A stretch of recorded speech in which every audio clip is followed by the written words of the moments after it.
don't do anything to the business that's going to break the back of the camel, right? So you want to take on a new venture, you want to try something new. Yeah. Don't risk it all. Make sure you can afford the failure if it flops completely. Like that. And what a lot of emerging businesses do, they get caught away with the success, and they're like, everything I do is perfect, nothing's going to go wrong. Yes. And they make a bet that's too big. I love that. And it so goes much, sour, and the camel's back breaks because that straw was too heavy. Let me just repeat that. Make sure that you can afford the failure. Exactly. This is Challenger Brands, helping you build better brands and businesses. Hosted by Illustrado, the brand development and creative agency for ambitious and audacious challenger brands. Welcome to another episode of Challenger Brands, where we help entrepreneurs and brand custodians to build better brands and businesses. I'm your host, Lalaine Chu Benitez, Managing Director here at Illustrado, the brand development agency for ambitious and audacious brands. Today, we are talking about a topic that's probably quite rare because not a lot of businesses belong to this segment. But the question is, legacy is very impressive. The question is, can you stay relevant over 100 years? What a question, right? So in today's episode of Challenger Brands, we will explore what it really takes to lead an organization that has been there in the market, not just, staying with staying power, but also thriving over 106 years. I'm so proud to have with us today Shuja Jashanmal, Group CEO of the Jashanmal Group. Hello, Shuja. Hello, how are you? It's great to have you here. Great to be here. Well, just for the people out there who are not familiar with Jashanmal, which I think that would be a very, very small segment of the population out here. So. Yeah, Jashanmal is one of the oldest and most respected retail and distribution powerhouses in the GCC with over 106 years of history. Right? That is very, very impressive. But of course, what's even more impressive is how Jashanmal has stayed relevant across the years in a world that is changing, in a market that doesn't wait, for no one, because things are so fast. Now, Shuja, I know from your previous interviews that you've started in the shop floor. So you've got a lot of lessons to share. I started with a mop in my hand. Exactly. Yeah. So that's a great story there. And now you're leading this organization with over 150 stores across the GCC. And, as a group CEO and with a philosophy of trust and succession that is earned, as well as innovating through the years while all the disruption is going on in the market. Mm-hmm. It's a tall order. It's a very tall order. It's a tall order. So we would like to understand from you later on, how can brands that are already old in the market stay relevant and at the same time still have that challenger brand thinking? When you have the answer to that, please tell me. Okay, we are at a good start already. Yeah. So let's start from the beginning. For the people out there who don't know about Jashanmal yet, can you share with us a brief history of Jashanmal? Sure. First, I'm going to put it in perspective. So globally, companies that have existed more than 100 years is less than 1%. Mm-hmm. In the Middle East, it's less than 0.1%. Wow. So for a company to survive, in the case of the Middle East, it's obviously because the history or the modern history is shorter than in other parts of the world. But for companies to survive over generations is a tremendous challenge because the world moves on. It's very difficult for individuals to move on. And I would imagine it's even faster out here because it's super fast. Yeah, the world is looking not just at the UAE, but at the GCC in general, right? Yes, absolutely. The GCC is one of the few areas of the world that is still seeing growth. Mm-hmm. So especially with all the disruptions since COVID and the conflict situations around the world since then, there's been a decline in economic activity, particularly in the West. Definitely. So the West looks a lot at the Middle East. China has also had, has its problems. The other countries in the world are not easy to operate in. Mm-hmm. So everybody looks at the Middle East saying that, so if Western Europe is down 10%, let's make it up in the Middle East. Excuse me, the size of the Middle East market is 8% of Western Europe. Mm-hmm, so even if Middle East doubles up, you're not going to make up the 10% that you're down in Western Europe. So a lot of focus and a lot of opportunities, but one needs to be aware of the size of the market. Definitely. But there's something to be said for the appetite, I guess. Oh yeah, The appetite for purchasing and all of that. So just, take us through some landmarks from the time Jashanmal started. How did you get here? I know it's a tall order. That's a big question. It's a big question, and it's a long story. Let's see if you can crunch that down. But I'll try to summarize it. So, First World War ended. British Empire. They realized they needed energy to continue growing civilized societies, primarily in the West. And energy was being found across the Middle East. The British Army and the British Empire was still somewhat in existence. The British Army set up a very large naval base in Basra to control the spice trade, and the spice trade was from Indonesia, Malaysia, Southeast Asia, India, through the Middle East to Lebanon, and then to Europe. So they were controlling the spice trade. They set up a very large naval base in Basra, and oil was being discovered. So they said, fine, when spice trade loses its profitability, we're going to switch over to controlling the oil trade. So they set up a very large naval base in Basra, and British families, officers, European families were being relocated to Iraq to oversee the spice trade and the growing importance of the oil business. But Iraq was still in a medieval state. It was how you remember Middle East in biblical times, with bazaars and people haggling, and totally disorganized retail.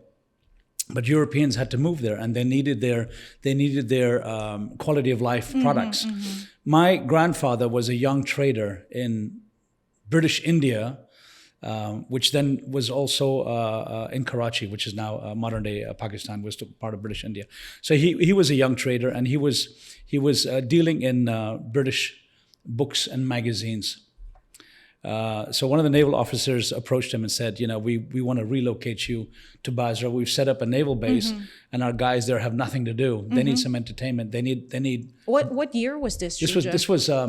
This was so he set up in the year 1919. Wow. Yeah, 1990. So 106 years ago. That's amazing. So they paid his passage, and I think it was 75 pounds they gave him to set up a store. Wow. And in those days, 75 pounds apparently was a lot of money. It was probably something like $50,000 or something today, or maybe even more.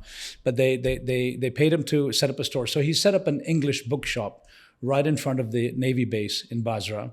And in those days, entertainment, wasn't Facebook and Instagram. It was reading books and magazines. So the sailors would basically come off the base, go to the bookshop, meet with my grandfather, talk, buy books and magazines, and then go to the barracks. And then they would read. They would read all weekend. And over the years, they got to know him, and they said, look, you're in this business, why don't you bring us some shirts from England? Why don't you bring us some shoes? Bring us some perfume from France. We need pens. We need watches. We need records to listen to music. So that little English bookstore became a sort of a general store. Wow. In the beginning, primarily for British-made goods. As the Middle East started to develop, so I'm talking about probably the mid-1920s or late 1920s, you had the infamous traveling salesman that would come through the area. So a Frenchman or a German guy or an American would come with a suitcase filled with samples and an order book. And he would sit in front of my grandfather and open his suitcase and, okay, so this is a sample of a French perfume, this is a Swiss watch, this is a Belgian chocolate. And my grandfather would, give an order and he'd write it up. And somewhere between 6 to 9 months later, the goods would arrive. So it became like a general store for high quality European consumer products.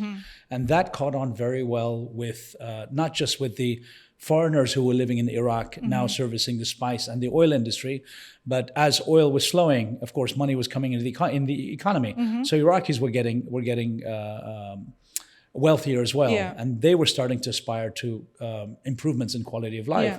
So they started becoming customers as well. So the local residents became customers, people who could afford good quality merchandise to improve their quality of life became his customer. Oil was discovered in that. Kuwait. Some Yeah. years later, the British Army asked my grandfather to open another store in Kuwait to service the families that were moving in Kuwait and to the families that were going to come, and to the Kuwaitis who would also start to discover modern wealth. The same thing happened in the 1950s in Bahrain. Again, so by then it was British Petroleum that was actually controlling the oil concessions in the Middle East. So British Petroleum asked my grandfather again, please open a store in Bahrain for the same reason, and he did.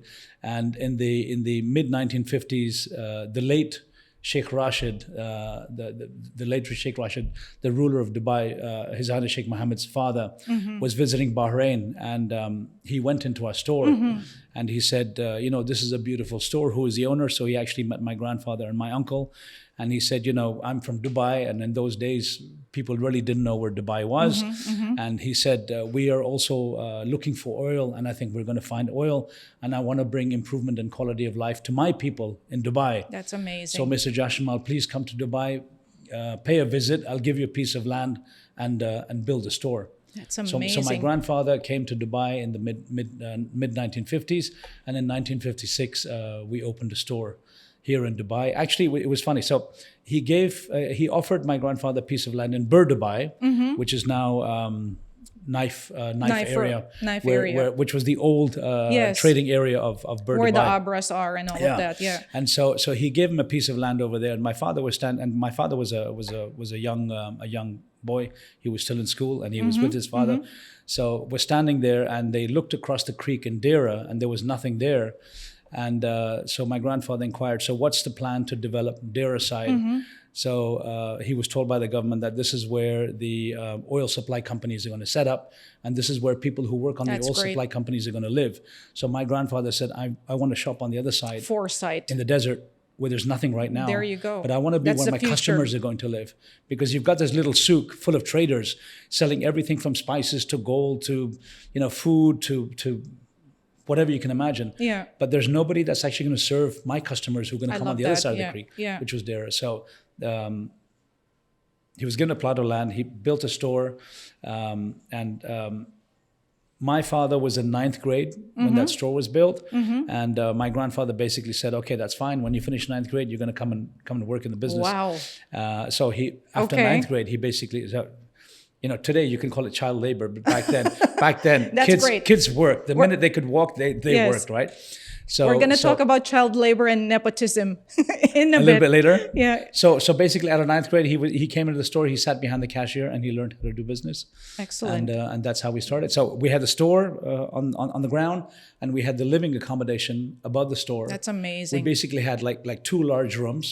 One was for me and my parents, our family, and the other room was for the staff who worked in the store. That's amazing. Would sleep in the other room, and we'd all eat meals together. And I love that. That is so chock full of stories. And outside our store, on the right hand side was a staircase going to the upper floor. It was actually a feeding station for camels. So there was always water and hay out there. And as a young boy, I'd come down, I'd see camels feeding, and I'd play with them. And the camels used to come from the desert, stop by our store to feed, and then go up to Ras Al Khaimah. That's an amazing story. Yeah. I think there's a book in the making of oil and economic wealth growth in the GCC through the eyes of Jashanmal. I can see that book already. There's been talk of it. Yeah. And it's funny because coming over here, I was actually having a conversation with my cousin in the car, and in our minds we actually know who we're going to ask to do this. It just fits. I mean, this is one story. So my elder cousin, who's our group executive director, he's got lots of stories. My mom, bless her heart, is still alive. She's got lots of stories. My uncle in Abu Dhabi, Mohan Jashanmal, is very much with us, and he's got lots of stories. So it's amazing. We would really like to document this before all these stories are lost, because it's pretty incredible. It's a totally unique position to be part of the history in this region. So 106 years, being a legacy brand, you've remained very strong through the years. I mean, I've seen quite a few brands that have gone and died, especially department stores. Yes. In the last 20 very tough years, business, department store business. So again, a very big question, but what does it take for a legacy brand, not just to stay relevant, but to keep on growing? And I think you being the group CEO, that's a tall order. Again, you're in, you sort of have this and you still have to grow it into the future. So what does it take to remain relevant? Successful businesses have most of the time a very simple formula to keep going. And our formula is something that's been taught to all of us by my grandfather. I mean, the obvious one is keep it simple. And at the end of the day, whatever you do, you're here to serve mankind and your fellow human beings. So our philosophy has always been to improve the quality of life of the citizens and the residents where we operate our business. And that's as simple as it gets. What can we do to improve their lives? And we will be the channel to bring products and services to improve the lives of the people where we operate. That's as simple as it gets. What do you think was, customer orientation is there. A lot of companies say that they're customer oriented. Yeah, it's a word everybody throws around But they perish. They perish. What do you think kept you safe through these years? You have to stay committed. Teachings from the grandfather, teachings from my father, they've all grown through the business. What I learned most from my father was to remain humble. Don't let the business make you what you're not. At the end of the day, you're just a person who's improving the quality of lives of the people around you, and you need to remain that way. So humility is very, very important. A lot of businesses lose sight of what was successful for them in the early days, and they try to become something else. And then it ends up becoming a diluted version of something else. And then they're not relevant anymore because there's somebody else doing that something else better than their diluted version. So you found a winning formula, by God, stick to it. Right? I mean, I remember being in economics class, and my economics professor, who's one of my mentors, and I'm still in touch with him today, Dr. Ahmed Isfahani, professor out in California, said, human beings love tinkering with things. They love changing things all the time. But if something is working, don't touch it. Don't change it. Tinker with it when it goes sour. Our problem is in business, you have a great running business, but then, you start to become overconfident. Some people become arrogant. I have a great business. I'm going to make it better. I'm going to do this. And then it goes south.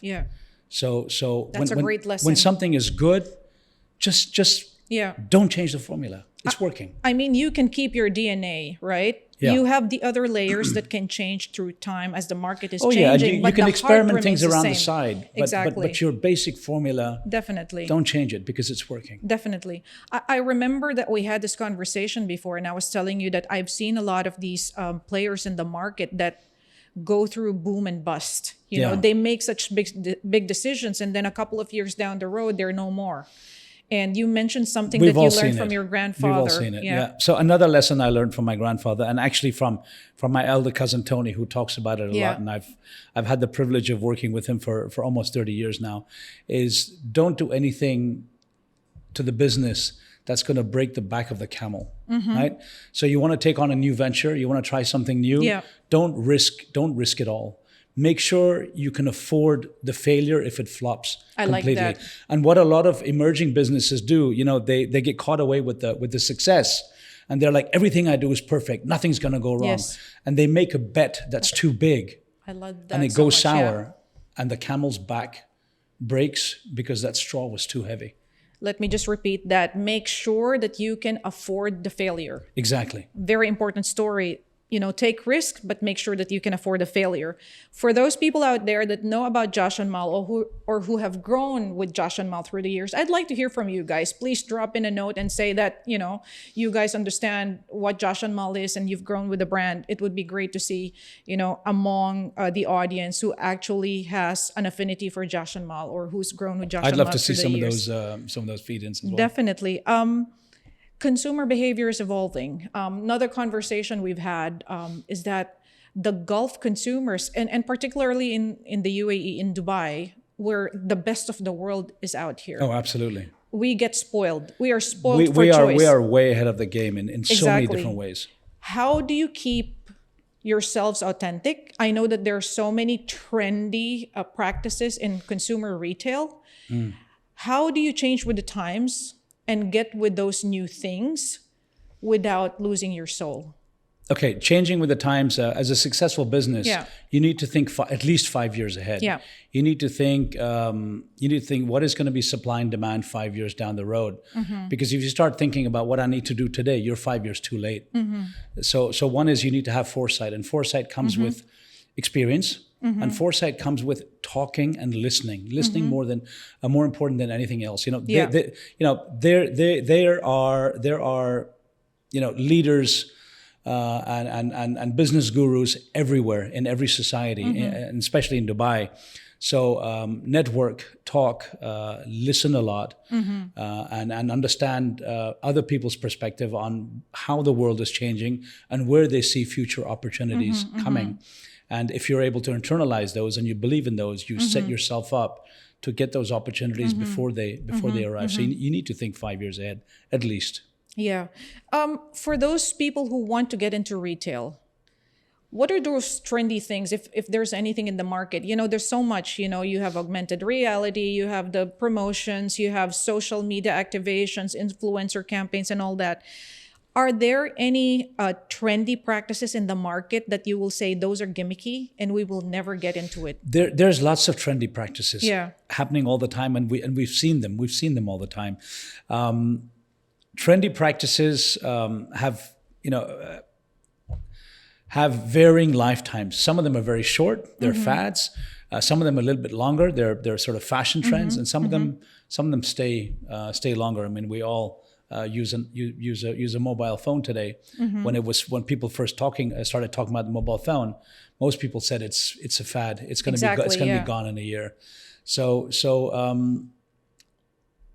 Those trends are always out there, and you just have to see what appeals to you, what you have a passion for. And if you truly believe in it, then by all means, give it a shot. I'm not saying it's going to work every time. And if it doesn't work, you also learn from your failures, and it sets you up for chances of better success with the next thing you want to do.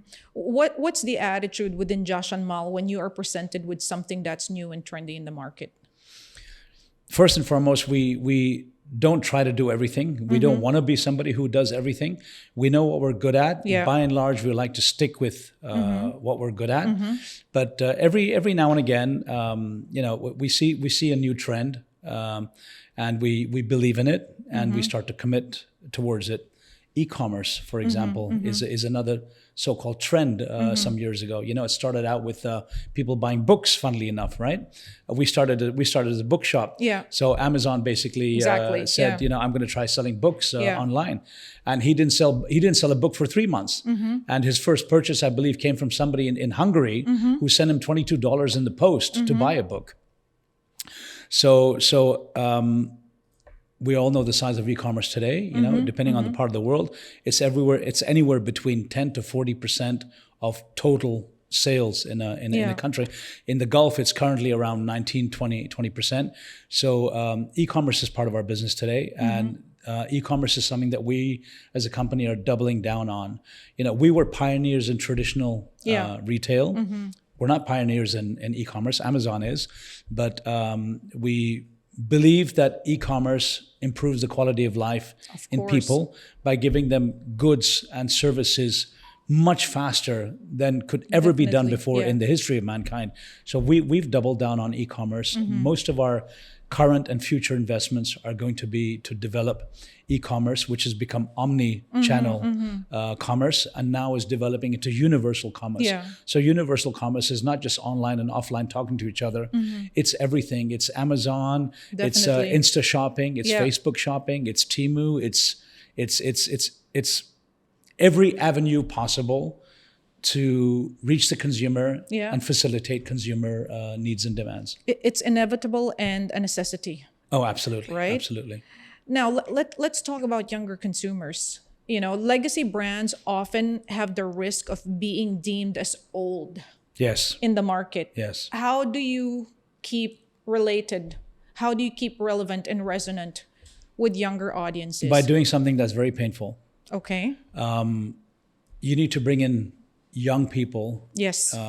with a different DNA, with a different view on life, with a different view on shopping habits and products. And unfortunately, when you have to bring in young people, you need to let go of old people.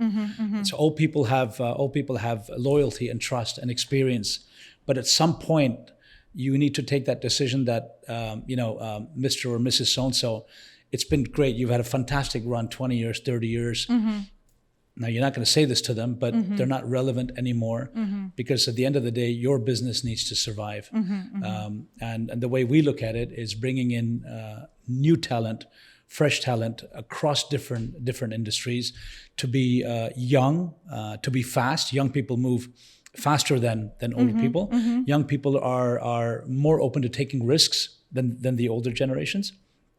And more than anything else, they're very much relative with life today. Life today is very different from life 5 years ago, and certainly different from life 35 years ago. And it's moving so fast. And it's moving extremely fast. So it's fast moving right extremely now. fast. I read a report somewhere recently where consumer behavior is evolving every 11 hours today. Wow. Just because of what we're seeing constantly. Yeah.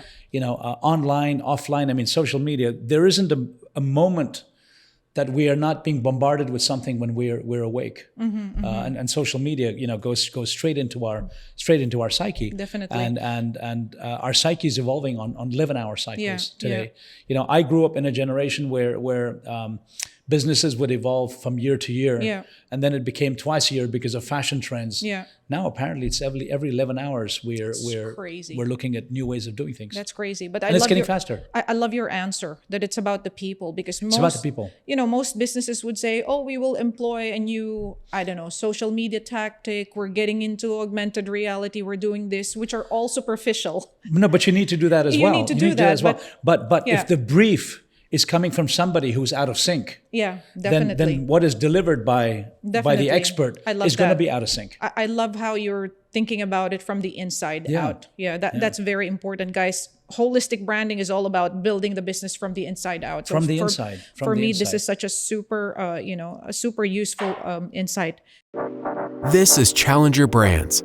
Please subscribe to our channel and share our content. Follow us on our agency's social media pages, illustrato.co, on LinkedIn, Instagram, and Facebook, or subscribe to our newsletter via our website, www.illustrato.co.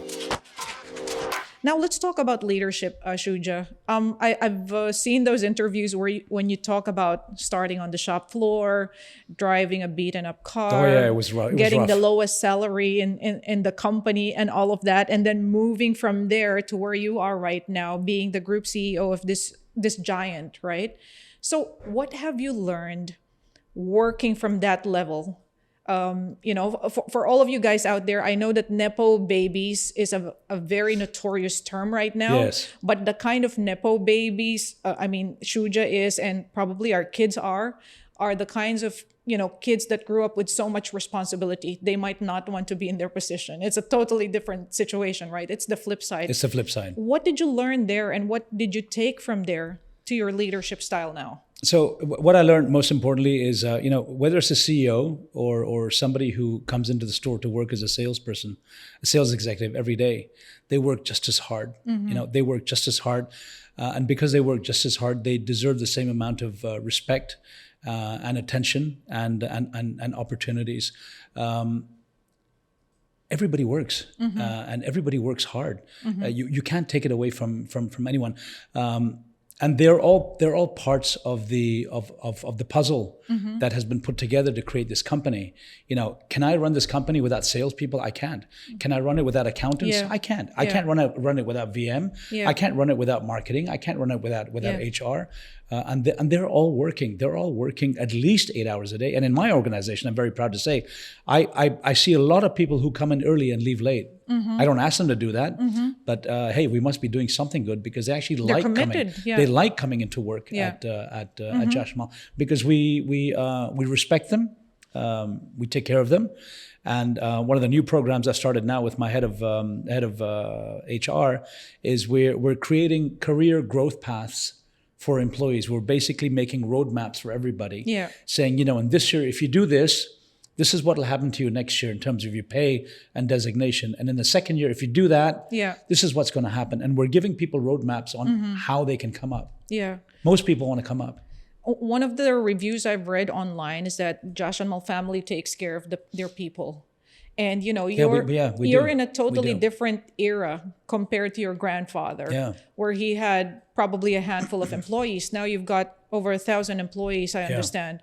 How do you keep this human touch at scale? Look, taking care of our people is our secret herbs and spices, because we're not the cheapest retailer in the market. Right? People gravitate towards the cheapest product because everyone wants to save a buck. We're not the most luxurious.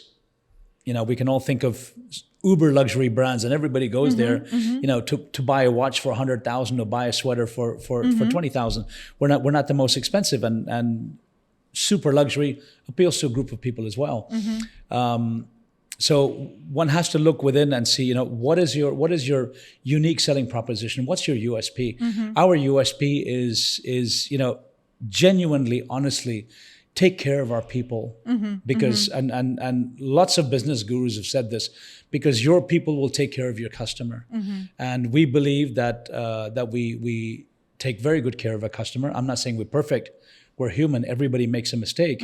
There can be a bad day when we didn't take care of somebody the way we should have, but we really strive to take care of our people. Not because it's an adage. Because I think we as Jashanmal family, is part of our DNA. We love people. We love motivating people. We like to see happy faces. And that translates to customers who have a positive experience shopping with us. On an operational note, right, for businesses out there that are growing, the businesses that are scaling up, and obviously you can't have the same kind of interaction, a quantity of interaction with everybody in the business. How do you institutionalize such values? How do you make sure you put guardrails that, what you've set out as values, the DNA of this organization filters through the front line? Look, it's the DNA of the company, and it's company speak that we talk every day with all our managers and with all our staff. When I'm visiting stores or when I'm visiting with the warehouse, I always talk about the old stories, and I talk about how we've taken care of our people, and I genuinely ask them how they're doing and how their families are and what problems they have and can we help in any way. It really needs to resonate through your DNA. Your DNA is what you are, and the minute you stop doing that, your DNA crumbles, and then you're not what you're supposed to be. I like what you're saying here, that I have to make a note of it. I think... I'll send you an invoice later. It's yes, okay. Please. Most people think about a CEO as somebody who just steers the company forward, takes a look at what new businesses to inject, how the business model is going to be for the next couple of years. I like what I'm hearing from you, that it's your job also to make sure that person that you meet at the shop floor is okay, right? Is doing well. Many CEOs work that way, and there's nothing wrong with it. It's another management style that's also very, very successful. I came up through the factory floor, per se. I understand the challenges and the pains at every level, and I respect them. So as a CEO, while I'm also looking at mid to long-term strategy, I'm also quite operational. Sometimes, it's one of my faults. Perhaps I'm a little bit too operational sometimes, but I do get involved into the day-to-day nitty-gritty problem solving. I think that's part of what makes you effective. I hope so. I mean, because at the end of the day, I'm not just a CEO. I'm also one of the owners of the company. Of course. So now, before we started, I asked you about certain words, and I'm going to use a softer version. Okay. I do give a damn about this company. Okay. I'm so glad about that, and it shows. Now let me ask you about the family, right? So we've talked about meritocracy. Succession is not assumed. From what I hear from your stories, right? You had to work your way from the shop floor and this to is your this situation. is Jashanmal family philosophy. Nobody's going to get anything for free. You need to prove yourself. Yeah. So this stays on with anybody. This stays on. With a family. So I have a young son. He's just come back to Dubai. Does he want to work in the family business? possible. Yeah. His passion is real estate, and he's pursuing that passion. And I had a conversation with him recently, and he said, Dad, what if I want to work in the family business? I said, first of all, there has to be a vacancy, and you need to be better than the best candidate for that position. If we hire you, we'll hire you because you're bringing value to us better than anybody else can. And if that's something that you really want to do, go out there, learn your trade, and bring us something that's of value to the company. You know, we are not an institution that's gonna give you a feeding bowl and just keep on feeding you and feeding you. You need to be part of the success story of this company. You need to come in as a professional. You need to behave as a professional, and you need to add value to the organization. Yeah, I'm just thinking about how our kids probably hated us at some point in their lives. And you know, you've heard the story. When When I got into the business, I mean, my father basically started me down at the bottom. Yeah. So I graduated from the University of Southern California in LA, 1986. So in my mind, I'm going back to Dubai, family business, big shot. I'm gonna get a nice office, a secretary, a car. Yeah. I got nothing. I literally got nothing. I got like the worst salary. Yeah. I got half of the worst salary in the company. Yeah. You know, to start with. I got an 8-year-old car to begin with that had no air conditioning, and we live in Dubai, right? It gets up to 48 degrees in the summer. And that's the way to go, I think. I remember fighting with my father. Your father was right. I didn't talk to him for 2 weeks. Yeah. But I came around. You know, as a human being, we're very adaptable creatures. Yeah. You know, we can live in a slum, and you can live in a mansion. You can live in a forest. You can live on the North Pole. We're very adaptable. So when I came to terms with what reality is, I'm like, I have two choices. I can either leave everything and go look for a job in another part of the world. I was still dreaming of, I'm going to go back to LA and work in LA. Or I can put my head down and go to work every day. Yeah, yeah. And I decided to put my head down and go to work every day. Well, I do believe that that's one of the best things that parents can do for their kids who are getting into the business. Yeah, it is to teach them how life really should be. Yeah, who have come into life with one step up. Exactly. Right? Otherwise, they'll grow up entitled. We come into life spoiled. Yeah. And if you don't do something about it, you know, that kid is going to be like the worst nightmare for a parent, because it's going to be I love that. Yeah. a total loser story, and nobody wants that. And that's not good for them Especially either. not for our kids, huh? Definitely. Yeah. How do you keep hungry? You know, being born into all this. For everybody in the family who has taken up this mantle, how do you keep yourself hungry and aspiring and ambitious without resting on your laurels? I think anybody who's in business, you're obviously competing. You know, you want to be the best. You know, if you're a surgeon, you want to be the best surgeon. If you're an athlete, you want to be the best athlete. I think as human beings, we're competitive by nature. And if you decide to be a business person, you obviously want to succeed. The playing field is very crowded, very aggressive, and you've got to outdo everybody to succeed. You have to find it deep in your gut. To be hungry. You look at competition, and the world is filled with geniuses coming out with great ideas and new ways of doing things, and you need to stay in that group. You know, you want to survive, you want your company to grow from the 3rd generation to the 4th generation, then you better do what it takes to get there. So you make yourself hungry. You look at success stories of others and say, now, how could I have done that?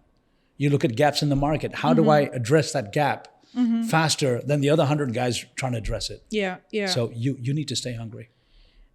Now, this is such a big undertaking. You know, when you got this position given to you, well, not given to you just like that, but having earned that, didn't you have a struggle? Like, oh, I have this 100-year-old company to take care of right now. How did that feel, and how did you overcome that? It's only natural, right? We're human beings. All of a sudden, something's put in your plate, which is larger than life itself.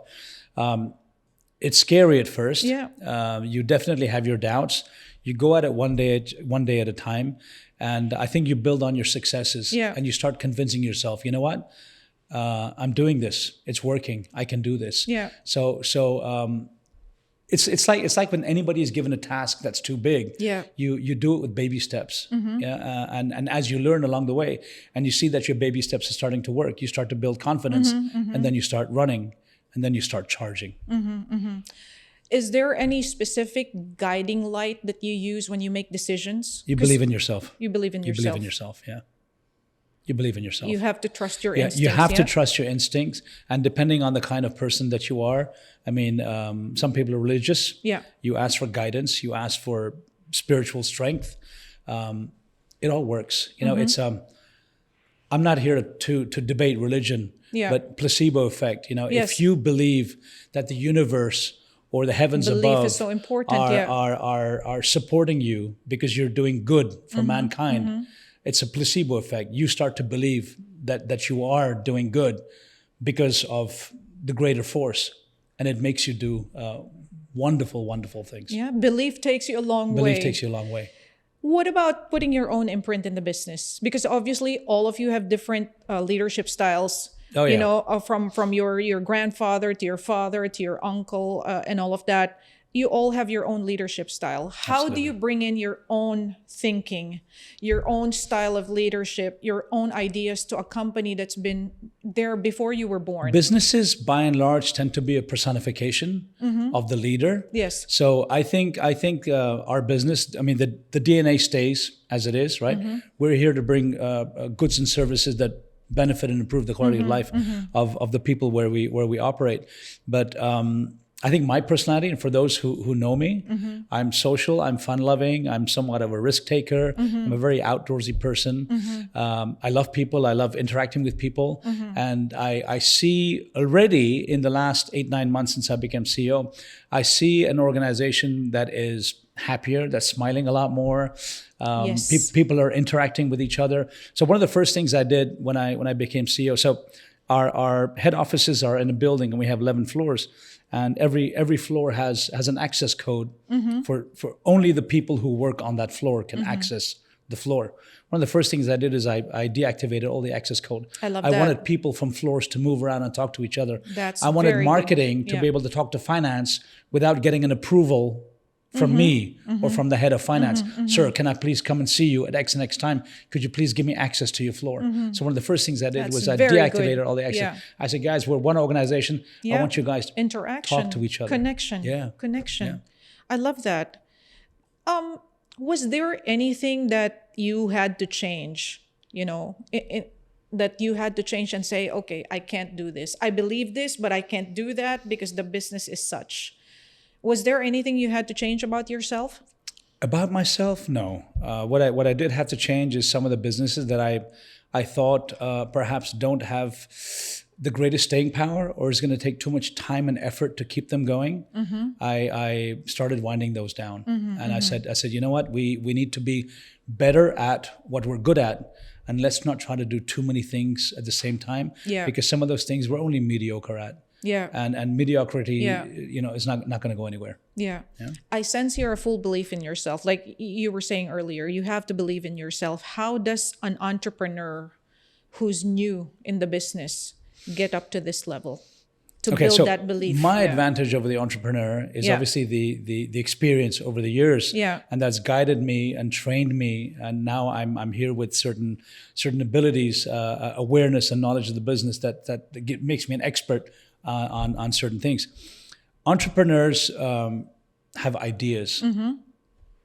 Entrepreneurs hopefully do the research to make sure that there is a gap in the economy, in the business for their idea. And then entrepreneurs need to wholly internalize that idea that they have. And just work at it. You know, there's no substitution to hard work at the end of the day. Do your homework. Do your homework. Yeah. Make sure that there is a market for your idea, and then commit to it 100%. Chances are you will succeed. If you don't succeed, learn from it. Do it again with the changes you need to make. There's this saying that there's no such thing as failure. No. It's either success or learnings, It's right? success or You learning and believe that. resetting and then going at it again. Excellent. What's the one principle that you believe in that is a non-negotiable for long-term brand success? What's a non-negotiable to you?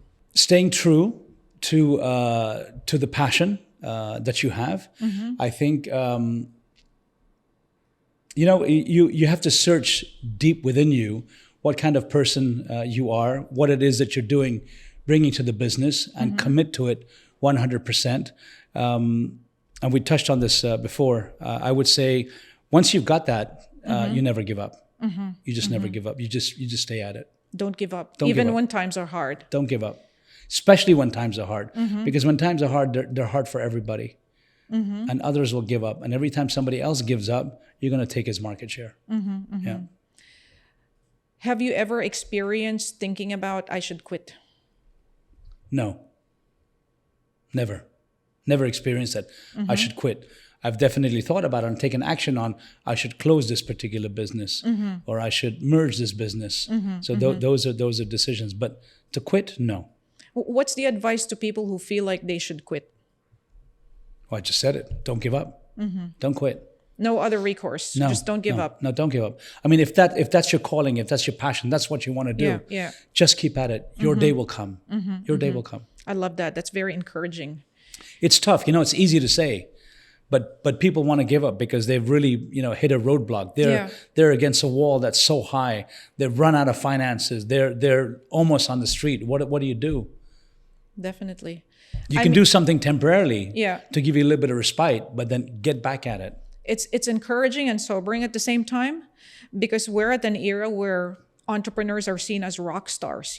This is like the era where people think, wow, I want to be an entrepreneur because look at all these, people Also in the limelight. because the world works different. If you've got a great idea, you have a lot of people with a lot of money that's ready to back you. So that's another way of doing business, which is a new wave of doing business. You come out with an idea, you might have $10 in your pocket, but there's a bunch of people lined up willing to give you hundreds of millions of dollars to make this happen. And you can play the new game. You can start a company and you can flip it and you can exit and start another company and flip it and exit. And a lot of people do this today. Entrepreneurs do this today. Yeah. There's nothing wrong with it. Traditional businesses will say, "Oh, it's not fair." No, it's another way of doing business. Yeah, that's nothing true. wrong with it. That's true. Nothing wrong with it. And the thing is, you don't have to give up. Just figure out how you're going to go figure out. forward. Exactly. Yeah. Crazy running a company like this.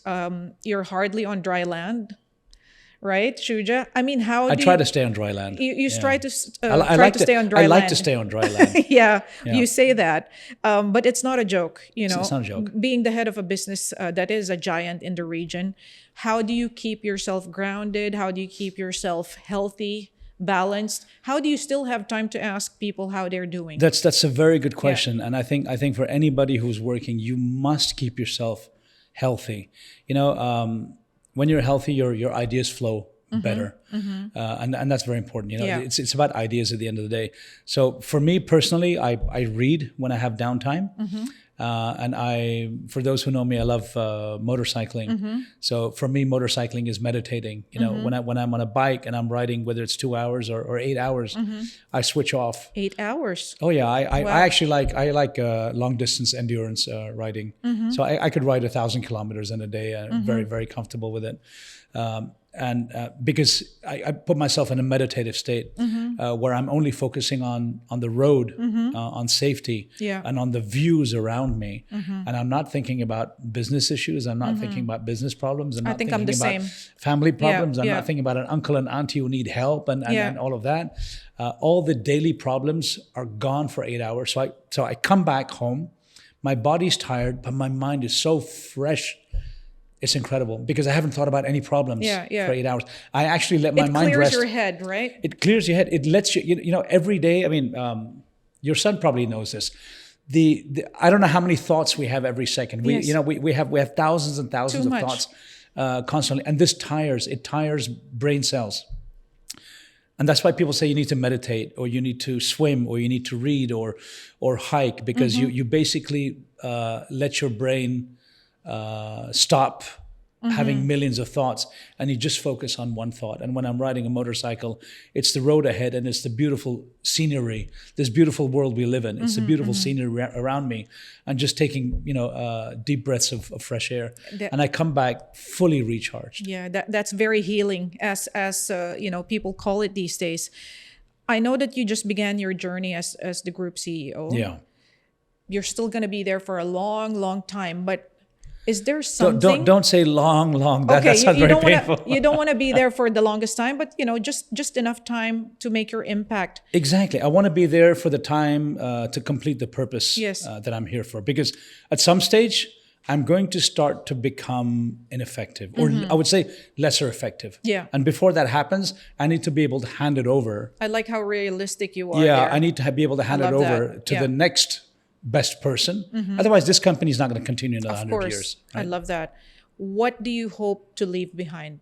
I know that we're still far from there, but is Yeah. there anything that you're working on that you would like to leave as Yeah. your legacy as the group CEO right now? Three things. Yeah. One is a highly efficient and profitable organization.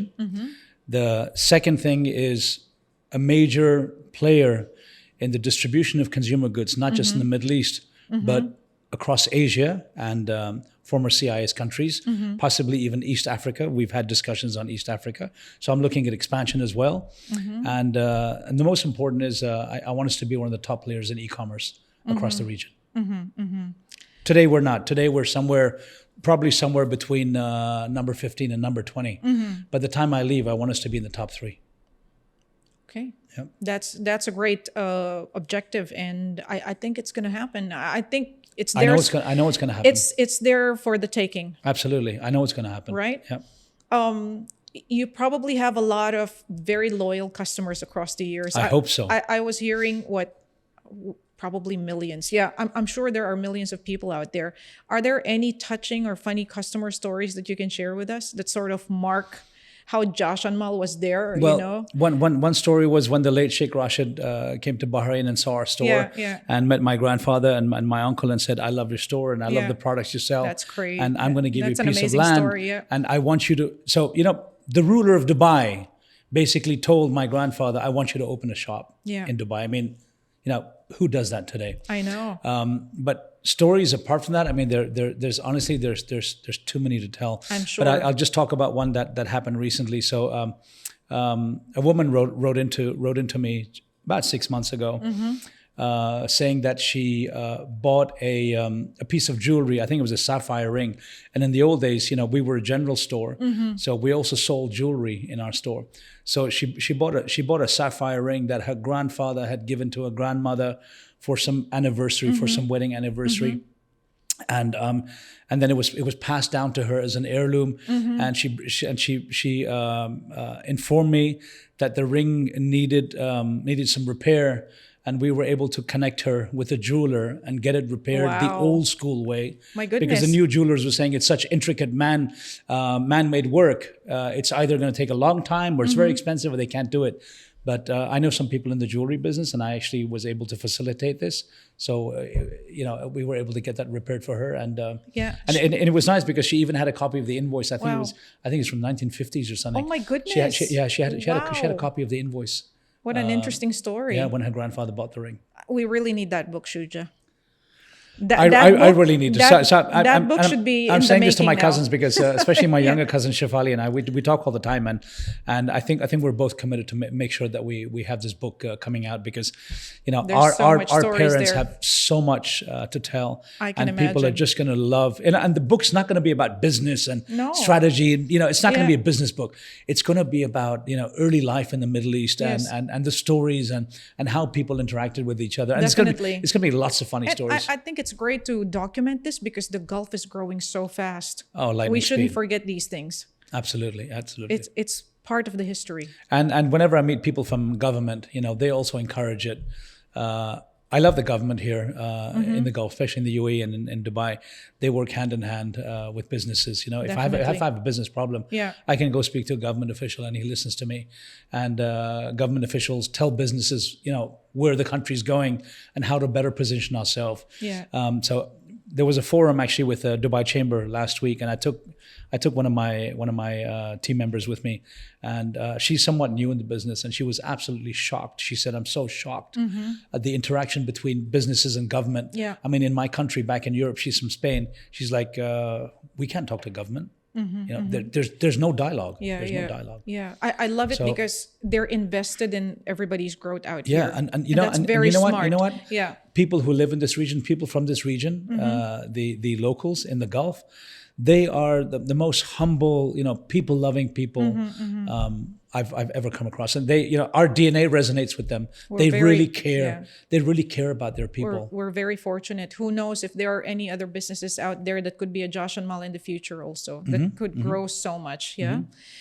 What's the one piece of advice to anybody who's starting to build something right now? For entrepreneurs out there who are struggling or having a hard time, what's the one piece of advice? Business is not easy. Business is extremely fierce, very competitive, and very, very saturated. When I say saturated, there are thousands of players in whatever you want to do. There's already thousands of players doing that. So it's very, very saturated. And I said earlier, you need to have staying power. You need to be committed. But unfortunately, just because of how the world is developed, it's not a cheap place anymore to start a business anywhere in the world today. You need to have deep pockets, or you need to have access to deep pockets, because unless you're one of the lucky few that strikes it rich from day one, most businesses will take around 3 to 5 years to turn a profit, and you need to be able to sustain. You need to have access to capital, and there's lots of capital available. It's how you sell your idea to the people who have the capital. They will support you. There's lots of people very happy to invest in new ideas. But for people starting out, you must have access to deep pockets, and you need to stay the course. Just two things. Stay the course. Yeah. Stay the course. Money and willpower. That's it. Money and willpower. Money and willpower. That's great advice. And I'm not saying money is not available. It is available. It is You just need to available. know how to get it. It's available. You have a great idea, people will back you. All right. Somebody who has a great idea, come to me. We will back you. Okay. Okay. There you go, guys. Anybody who has a great idea there, Come and talk to me. Jashanmal. Talk to him. My last question for today.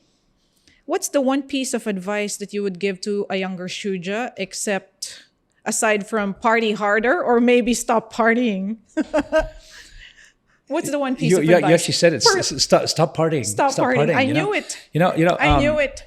if I could look back at my life, I would say, I should have stopped partying a lot earlier and gotten more serious. The earlier you get into the work game, the better it's going to be for you. The easier it's going to be for you. Wow. So definitely, and when you're somebody who parties when you're young, you kind of look at people who study all the time. You say, what a nerd.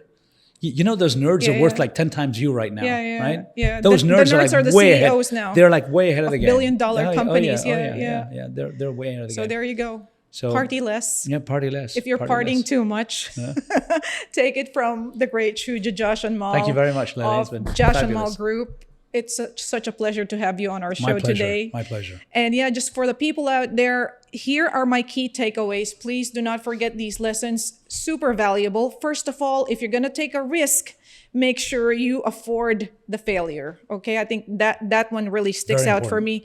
Humility is super important.